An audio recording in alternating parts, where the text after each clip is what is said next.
Thank you, President Allen.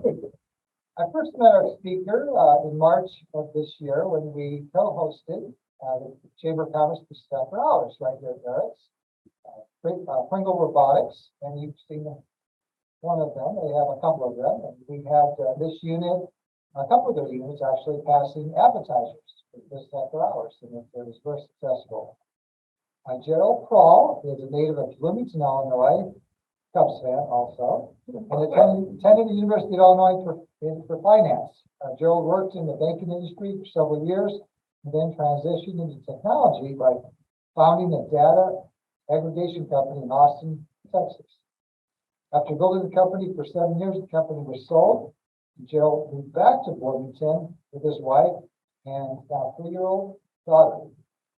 He joined Pringle Robotics last year as the director of sales, leading the company's efforts in the U.S. market for its autonomous service robots.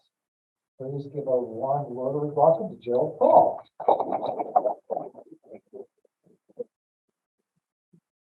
Hello, everyone. I'm very excited to be here. I appreciate you having me here to speak.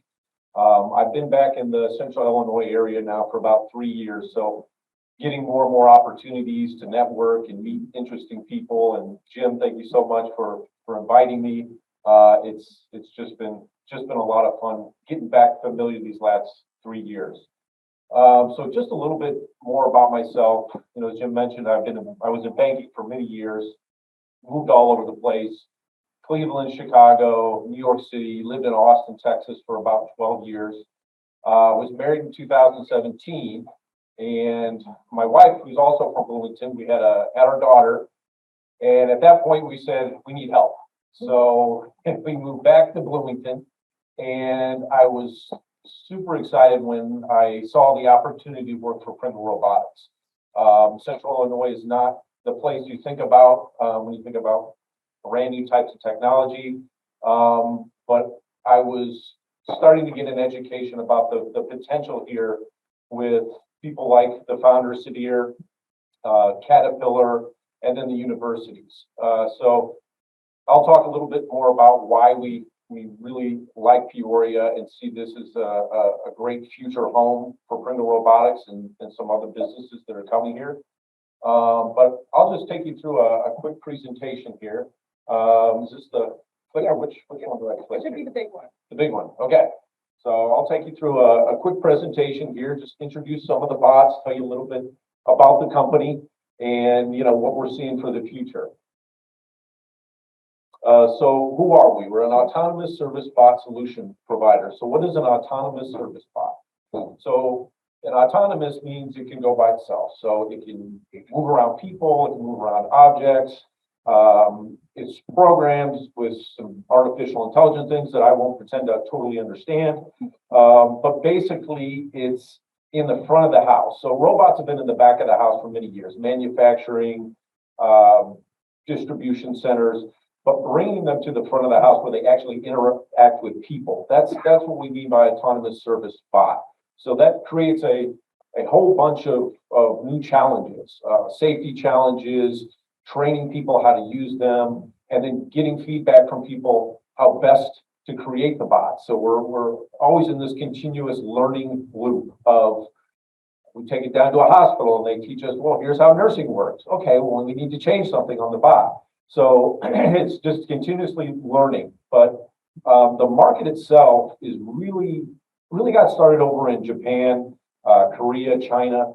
Over there, it's been growing since 2018, I think at about 11-12% per year.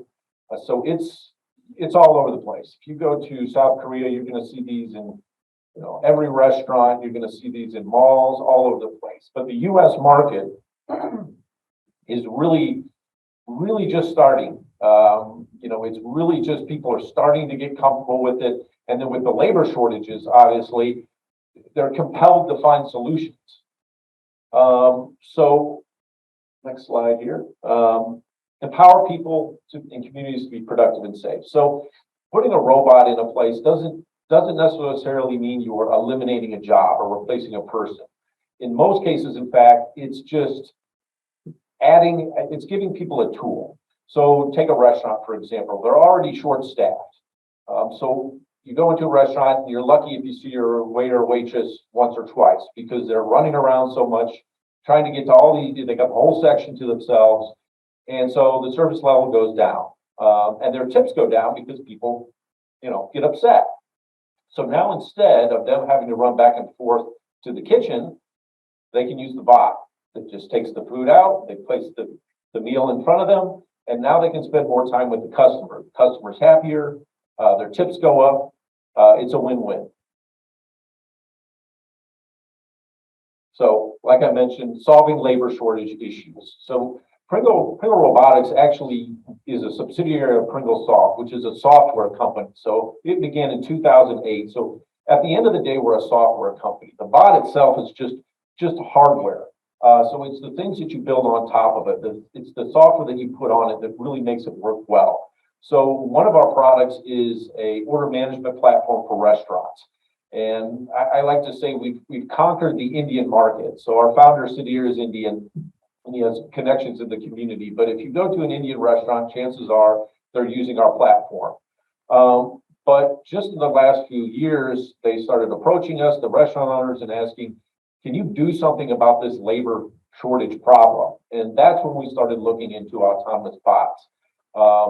We work with manufacturers in China, Korea, and California, and it all comes together to give you what you see here. But that was kind of the genesis of the business. So R&D partnerships. So like most things now, it's not something we create everything from scratch. There is probably 5 or 6 different companies in that bot creating different things, and then we put it together and put our software on top of it to make it run. So R&D partnership with LiDAR technology providers. LiDAR is how it moves around the environment and knows where it's going and doesn't run into you. So that's a big key part of it. So fleet of bots for multiple use cases. So we have robots that do delivery. We have robots that will guide you to your destination. We have robots that do disinfection. We have a floor cleaning robot coming out. And then we also just put a new robot over at OSF that we're piloting that does it does room service, but for them it's doing lab samples, pharmaceutical things, but it can take elevators, it can open doors autonomously. So that's something that we're really excited about. So I'll just take you through a few of our bots here. So this is the Keddy bot, so when you see in front of you. So delivery, posting, and marketing. So it will take things from point A to point B. It will guide people to their destination. And then on the front, it has a LED screen that we can play videos, we can show pictures. So now it's like a walking and talking billboard. So we're working with a lot of large stadiums. We're working with some malls to essentially sell advertising on it, and even casinos. The Bella, this is kind of the favorite of the restaurant industry. It's bigger, it has more payload, and the trays there actually light up to indicate which items should be taken off, and then it has weight sensors on it as well to tell you, know that the job's been done, and it also tell you, hey, you took the wrong thing off. So that's a favorite of the restaurants, and it also, you can see the kitty face there. It has a touch on the top. It can sense, and it will meow thing, the kind of thing. So kids love it. This is Conductor. So this is our sanitization robot. So hospitals, schools, hotels, any place where there's high human traffic. So you see the lights there, those are UVC disinfection lights, and then out of the top comes dry mist, any kind of liquid you want, basically disinfectant liquid. So we just put a couple of these over at OSF. We have one over at Hickory Grove School. There's one at the Paradise Hotel as well. So, obviously COVID, the concerns that brings up, now monkeypox. I think we're in a new normal, unfortunately, but this is designed to keep things moving. So if there is someone that has COVID, you don't shut down because you're doing sanitation on a regular basis. And obviously hospitals, to bring down the infection rates is hugely important for them. And then the floor cleaners. So this is one I'm very excited about. This is coming out in Q4. It will do carpets, it will do tile, any kind of hardwood floor. Takes elevators, docks, empties its water, dirty water, puts clean water autonomously. So very excited about this robot. Everybody wants this one. I keep telling them it's coming, it's coming. So what's in store for the future? So integration. So like I mentioned, you know, the bot itself, taking it from point A to point B, that's figured out, that's solved. Now it's integrating with different systems that is really going to add the value, add the stickiness, as we call it. So, for example, integrating with elevators. It could be building management services. So now we know that this room is unoccupied in the hospital. We can automatically send the bot there to do the sanitization. So just saving that time from someone actually having to go on, push the button. So there's all kinds of integration, whether it's a point of sale system in a restaurant. So now that the order is clicked done in the kitchen, the bot automatically knows to go to the kitchen and pick up the item. So those are the integrations that add a lot of value, and that's where we really see the future.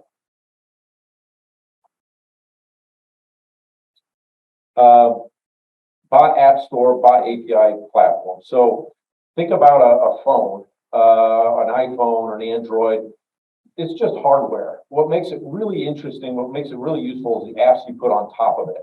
So we're going to be opening up our platform to allow developers to put their apps onto the bot and do different things, whether it's a bingo game or it's you know, a special kind of guiding voice, whatever it is. So we really believe in an open platform. So you know, you're getting more and more people involved, more things that we could possibly build if we did it ourselves.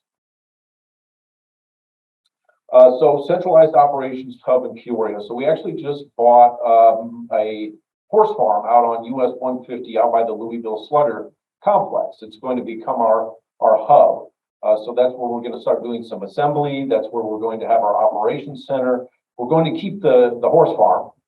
So it's going to be kind of a mix outdoor, you know, just kind of a, not just cement. It's going to be a nice campus so we can really attract new talent here. You know, a lot of people, you know, you tell them Central Illinois and they're not, you know, they don't know much about it until they really realize what's the potential here with the University of Illinois, with Bradley, with ICC. There's a lot of talent coming out of these schools, so we have to find ways to keep them. So having a campus, a beautiful campus, is one way that we see getting our workforce to come and stay, you know, here in Peoria. And so scaling to 17 metros, we've actually already done this or in the process of doing this. So building up those local teams to go out and do sales, to do the field technicians, doing the repairs. So that's our plan over the next 2 years. And this, we just partnered with Jump Simulation, the OSF testing lab, essentially. So we're going to have a permanent place in the building to really test different use cases in a hospital setting. Like every other industry, hospitals are experiencing labor shortages, and labor shortage in a hospital is a really dangerous thing.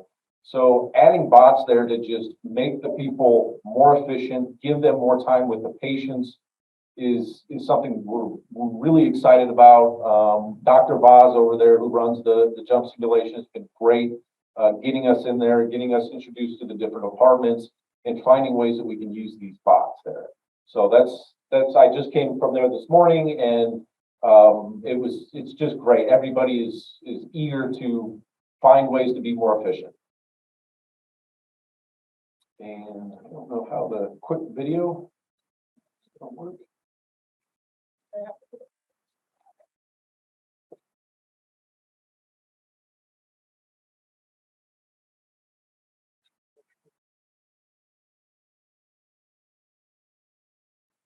Oh, no, sorry, hold on, I'm pulling it up on this one.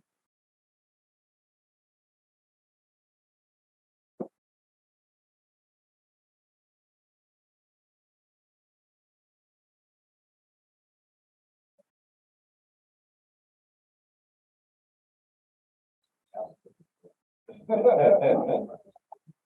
trying. Yeah, it's opening it up in the other window. That's okay. It's We can send it out in our newsletter. yeah. So Well, that's my presentation. Thank you, everybody, for sitting through it. I'm not the greatest speaker, but I hope I gave you some interesting thoughts. Any questions? Wait, wait, Hold on. The price range.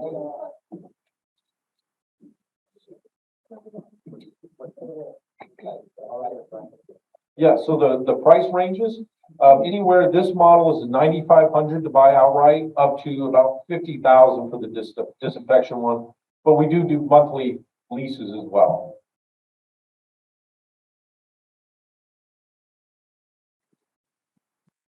You can just repeat my question.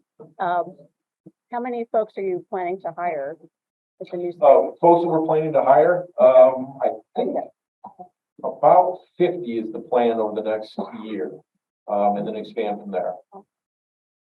Question, you sort of hinted at this, why Peoria? Why not Silicon Valley or someplace considered more tech debt? Sure. Well, besides it being our home, the central location is actually very important for us as far as shipping. So shipping out the bots, storing the bots, the cost is much lower to warehouse. We have a warehouse over in Pekin. But then also the talent. University of Illinois has a great robotics lab. It has a computer science lab. Bradley does a great robotics. It's not an official program, but they have a great robotics department there. And then also ICC even, that we're looking at putting in a program to train field technicians. Do you manufacture the box also, or if not, where are they made at? So the parts, most of the parts are made in South Korea and California.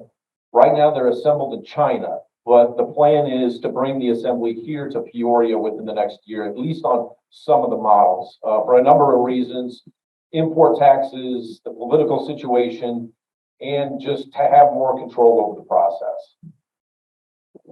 So your new campus, will the chairman be there, or who's going to be in the new campus? So that's going to be our headquarters where the CEO will be.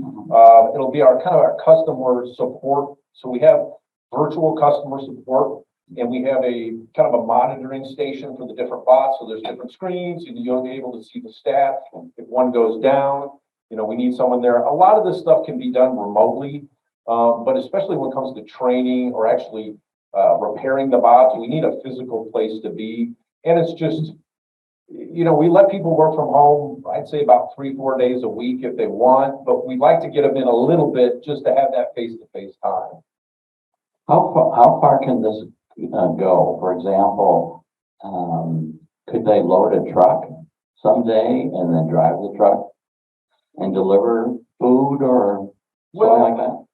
You could, if you had a self-driving truck, sure. I mean, then it's just talking to the truck and telling the truck it's been loaded. We don't have a heavy payload one yet. We're looking at that. It'll be able to carry about 1,000 pounds. There's some other companies that do have robots that are in the warehouses that will go up, these large warehouse buildings on the pallets and pull the pallets down. So that's already being done. So yeah, that's just a matter of integrating with the different pieces of equipment. Do you have any plans for a consumer application for the robots? Not right now. This is more focused on the businesses. But if somebody wants to buy one and put it in their home, I'm happy to sell it to them. All right, 2 questions. First one is, do you have also international sales at the present time? And is there a potential for a security component to have the units have a site to monitor security somehow? Sure. So we do have some sales in Canada, and then we're looking at actually the UK as well. The security there, we don't have one of those, but they are around. If you go to some of the big cities, you'll see it. It looks like a mushroom almost, and it has cameras there, and it's a security on it, and we'll sit outside these buildings. So that's definitely something you could do. The other thing that we're working on is to actually have it already has the cameras, but being able to lifetime see what's going on and then projecting the person's face. So imagine you're doing a tour of a university and you have some VIPs coming in, but you can't be there. Well, now the bot can take you around, but it's you on the front screen, you're able to see them, interact with them. So there's definitely some security applications there that you could apply with that. To piggyback on Clay's question, what Jim decides he calls you, I want to buy one for my, for in here for the facility, or if anyone wants to buy one, is that easy to do? Can I go buy one? Can Tom go buy one? What's the Yeah. backlog? If we just, Yeah, it's about, depending on which bot you want, it's anywhere from 2 weeks to a month lead time. But we just generally just ship it out to you. We've actually partnered with an audiovisual company, a national audiovisual company. So all their technicians across the United States, we've trained, or we've started to train on the installation, the repairs. So that way we can, instead of us trying to build that network out, we already have it. So we ship it out, we send someone there, sets it up, trains you on it, and then from there, 99% of the time we can fix things with a video call to you. What does the, at the museum actually do? It's guiding, so it will guide people to the different exhibits.